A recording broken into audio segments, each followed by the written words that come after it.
মাহফিলে দাওয়াত দিছে, আসবেন, আদবের সাথে না মাটিতে বসবেন, চেয়ারে বসার জন্য লাফালাফি করবেন না। সব রাজনৈতিক নেতাদের জন্য এই কথা পয়গাম আমাদের পরিষ্কার। আসবেন, ওলামায়ে কেরাম যদি রাজনৈতিক নেতা হিসেবে আপনাকে দাওয়াত দেয়, আসবেন, আদবের সাথে বসবেন, নিচে বসার চেষ্টা করবেন। হুজুরা যদি হাতে ধরে মঞ্চে আনে, মঞ্চে উঠবেন। মঞ্চে উঠার পরে যদি একটা চেয়ার দেয়, আলহামদুলিল্লাহ বলে চেয়ারে বসবেন। যতক্ষণ বসতে দেয় ততক্ষণ বসবেন। মাইকে কথা বলার জন্য তাড়াহুড়া করবেন না, মাইকে কথা বলার জন্য উসপিস করবেন না। যদি 2 মিনিট সময় দেয়, 2 মিনিট হুজুরের এবং আল্লাহর দিনে আল্লাহর শুকরিয়া আদায় করে ভদ্র মানুষের মতো চলে যাবে। এগুলো ওলামায়ে কেরামকেও বলতেছি, এগুলো শুধু জনগণকে না, আলেমদেরকেও বলতেছি। ঠিক এইভাবে ইসলামের প্রত্যেকটা অঙ্গনকে ওলামায়ে কেরামের নেতৃত্বে পরিচালনা করতে হবে।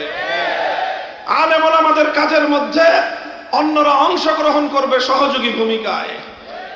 আমরা মেডিকেল কলেজে গিয়ে কোন হুজুর কোনদিন বলছে যে মেডিকেল কলেজ এইভাবে চলবে?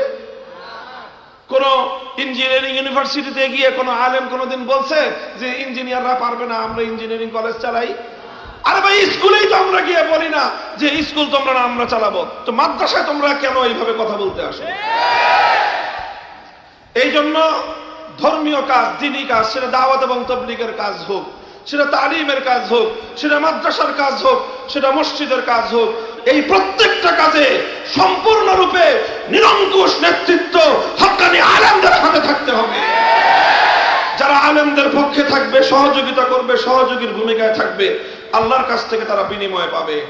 আর যারা এখানে এসে আলেমদের সাথে কোন ধরনের অসৌজন্যমূলক আচরণ করবে, তারা মাদ্রাসায় এসে সওয়াব কামাতে পারবে না, তারা মাদ্রাসায় এসে বেয়াদবি করে বেয়াদবির গুনাহ নিয়ে ঘরে ফিরবে।